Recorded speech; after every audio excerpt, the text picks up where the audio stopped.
म्हणजे अतिशय अनपेक्षित एक धक्का, न पचवण्यासारखा धक्का आहे. 2-3 दिवस अगोदर आम्ही काय भेटतो काय, चर्चा करतो काय किंवा पुढील धोरण महानगरपालिकेचं आपण कसं करायचं, चर्चा करतो काय आणि अशा बातमी येणं म्हणजे आम्हाला खरंच म्हणजे भावना देखील व्यक्त करण्यासाठी शब्द नाहीयेत. काय शब्द म्हणजे ज्या व्यक्तीनं आयुष्यभर तर हयात म्हणजे महाराष्ट्राबरोबर अधिक जर विचार केला असेल तर पिंपरी चिंचवड शहराचा केला.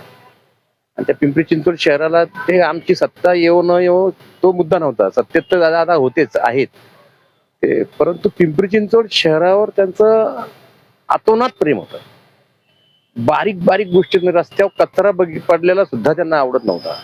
इतका स्वच्छ माणूस आणि इतका मनानं देखील स्वच्छ असलेला, मोकळा ढाकळा, जे पोटात येतेच ओठात आहे असं असणारा नेता आता म्हणजे महाराष्ट्राचं आतोनात नुकसान झालंय आणि पुणे जिल्ह्याचं त्याहून. कारण आता परत कारण नेता होण्याची प्रक्रिया ही 30-35-40 वर्ष अहोरात्र काम करावं लागतं तेव्हा नेता घडतो.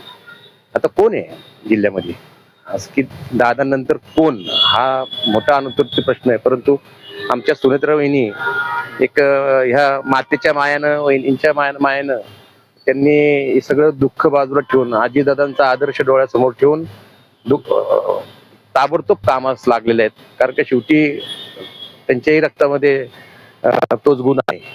मला निश्चितपणे त्यांच्याकडून अपेक्षा तर लोक जास्त ठेवतील, पण मला वाटतं त्या एवढं मोठ्या दुःखाला सामोरं जाऊन त्यांनी ह्या सर्व गोष्टी हातात घेऊन कामास सुरुवात केली. म्हणजे कार्यकर्त्यांच्या दृष्टिकोनातून खऱ्या अर्थानं आजीदादांना ही श्रद्धांजली आहे.